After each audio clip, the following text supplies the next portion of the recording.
What's up, Digidestins? This is Kyle D, better known as RideMyAvatar, and today we are going to be doing something a little different. I want to do like a monthly segment where we cover the top 10 decks that you probably should be taking to major events to lead into the next month, seeing as results for the previous month kind of just add up into getting data. So it's just stuff to look out for, might change up depending on what happens in the meta and what people start trying to tech to go against them. So you know how it is, meta kind of just shifts depending on what format you're looking at or what people decide to bring for a tournament. So without further ado, remember, hit that like button, hit that subscribe button. I have to do this because the algorithm won't push, but you have to comment below something related to the topic at hand. You love Digimon, TCG, stuff like that. Just something to try to push the video through the algorithm. The algorithm is changing yet again a little bit, supposedly. And it really wants viewership interaction, apparently. So I have to push for this, apparently. And I hate doing this kind of thing, but to get the video to go somewhere, I need to ask you to do something. So without further ado, let's get into the video. So first deck in my number 10 slot, I'm going to have to give to Examon itself. Examon is a very interesting deck in all of Ex-3, actually. The ability to have blocker and evade, which is a self-protection, forcing your opponent to swing in with their Digimon, really does play into a key factor role of the deck's potential. Being able to control the board in a way that might not always lead to victory is a very interesting dynamic. And this can sneak wins against WarGreymons and, the MetalGarurumon decks if the player is not ready to face the deck head on. That means, basically what does that mean? It means that if your opponent moves up too early and you have Examon on the board, you can keep playing the negate block game and just redirect and try to remove sources sooner than they're ready to. And that can lead to getting you some wins there. But again, most of your lines rely on the level 5s getting to be able to make Examon, or having your level 6 on board and getting a level 5 out to get into your Examon. But the problem comes down to if they can remove your Examon too many times, you fall behind way too quickly. So stuff like that, you have to realize how Examon works and operates. It's not a small one line of play. It's a lot of forwards thinking and understanding what your deck can do. So make sure you keep that in mind when you are doing the format. So if you're entering any major events with Examon, just keep that in mind what you're going to be doing. Next, our number 9 slot is going to have to be going to Gallantmon. Gallantmon got some nice nifty tricks in the format, actually, I gotta say. EX3 with WarGreymon. EX3 with WarGreymon alone really helped the deck in a synergistic way. And also, the format changed in the dynamics a little bit, especially if you're walking into WarGreymon hell. This deck just gets to play Pops-a-Daisy with that Digimon, especially if you can get into Gallantmon X. If they didn't OTK you, they don't have self-protection where you can just get it off the board, and that sets them back, especially if they promote first. If you can promote second, you're in a good pace. But with WarGreymon being able to play your Takatos for free if conditions are met, or being able to mill out of pieces before they're ready to get their missing pieces, really does help out and interfere with your opponent's playstyle. So, stuff to really take a look at and understand what you can do with the deck. And the deck actually has a pretty solid SecCon matchup because the longer the game goes, you can get into Gallantmon Crimson mode, or even just the regular Gallantmon from the BTO1 set series, BTO 1 through 03. From that, being able to trash free security really does help out. So if you're feeling like SecCon's going to be the go-to and WarGreymon is going to be another deck to go against, just pick this up. because being able to trash stuff for free when they're losing resources really does matter and count. So, stuff to look forwards to.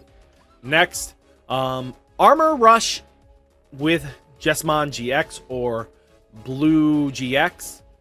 It's not a bad deck. It gets carried by the fact that is Death Examon and Jesmon GX really do put in work.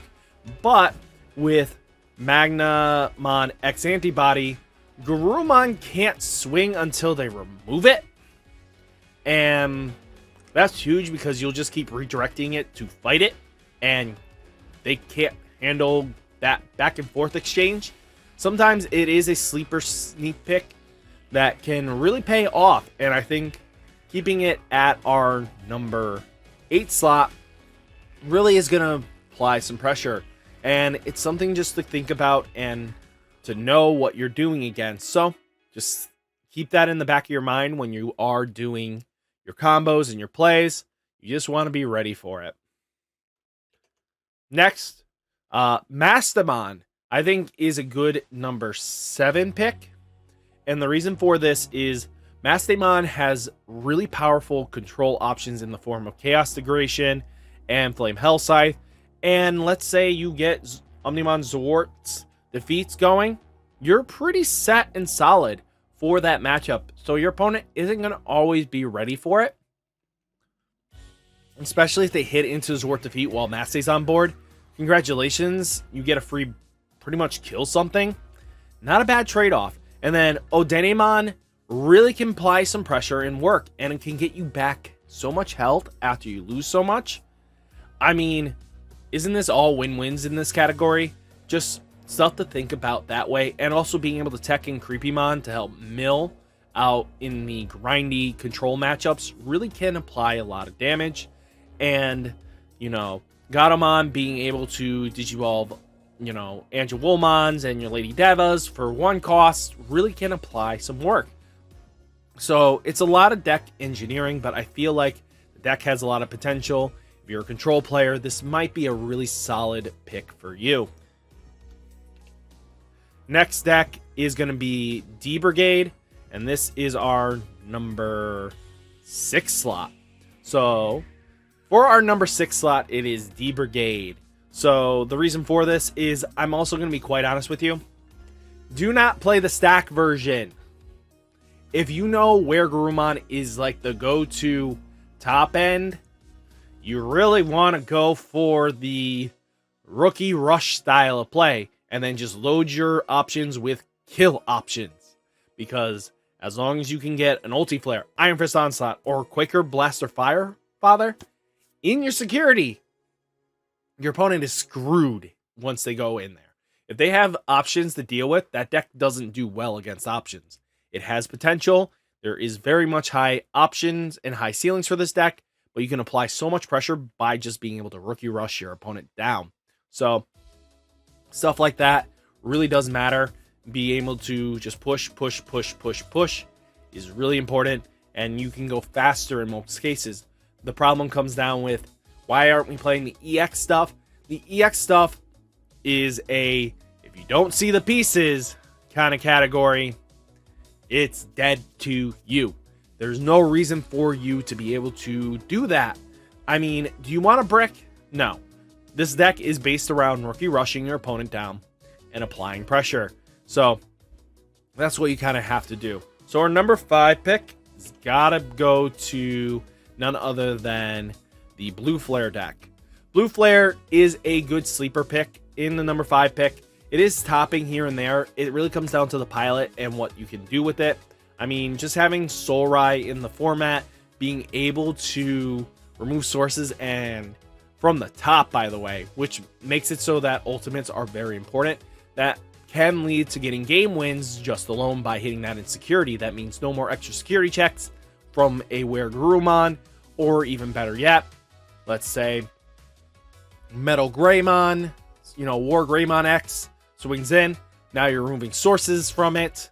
They didn't have the X antibody. Now they don't have the WarGreymon anymore. They're not gaining any value if they didn't shut off options beforehand.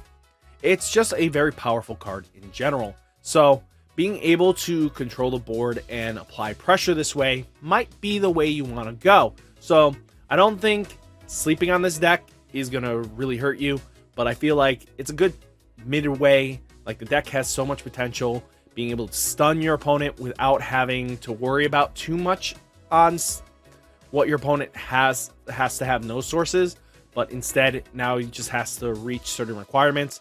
And if your opponent is not good around playing at one or less Digimon on board, if they have to play a second Digimon just to get going, you got them. You got them out of the game. You stun them, you get them out of here, and they're done for. So, stuff to really look at. Next, the deck I'm going to say is for our number 4 slot. For our number 4 slot, I have to give it to the WarGreymon deck. The deck has super potential. It has more consistency, and that's because of Cool Boy. Being able to shut off half the options and then getting the memory back and pulling it back to your turn really does help out to apply pressure in game wins. And let's be honest, Omnimon X Antibody really brought the deck full circle and brings it to a point where your opponent has to be able to stop the X Antibody Omnimon, or else they're kind of dead in the water. It allows you to get an extra damage in, and now you remove threats in security that might have killed you, which was really what you had to worry about. Now you don't have to worry about it. So stuff like that really does make a difference. Then for number 3 pick, I have to give it to BloomHydra. BloomHydra is a really 5-headed deck. This deck praises you for doing the matchup correctly, and if you don't do the matchup correctly, you fall behind. And that's why the deck's is kind of the deck to beat this format, because if you know what you're doing and know how to think ahead and plan ahead and get your lines and combos off extremely well, that means you're now going to be able to apply pressure. I mean, even just taking it from a standpoint, Hydramon, being able to slow down your opponent's swing potential really punishes them. Being able to push back to turn really can lead you some wins there. You have like Bloom Lord, who's just going to gain you some value that way, because now you can swing in for multiple checks. He's big, especially if you go wide. If they don't have Death X ready to deal with it, you're pretty set. And then even at worst case, you have Sama de Santi that's going to lock your opponent's Digimon or Tamer down, which can lead to some added value. But all in all, being able to have the new Pumamon from Ex-3, being able to suspend one of your opponent's Digimon, now gives you so much value and potential, it's not even funny. So, deck's going to do what the deck wants to do, and that is suspend your opponent's stuff, get in there, kill them. And that's kind of the end goal here, right? Right. So, next deck, SecCon is my number 2 pick. SecCon, the only problem with SecCon is when your opponent plays SecCon. What does that mean? Well, if you have a SecCon mirror, just pretty much go like agree to a tie, because there's no way either one of you is going to get out of a tie, because it's just going to drag on. Somebody's going to win, somebody's going to lose, somebody's going to deck out, someone's going to deck out. That's really what it's coming down to.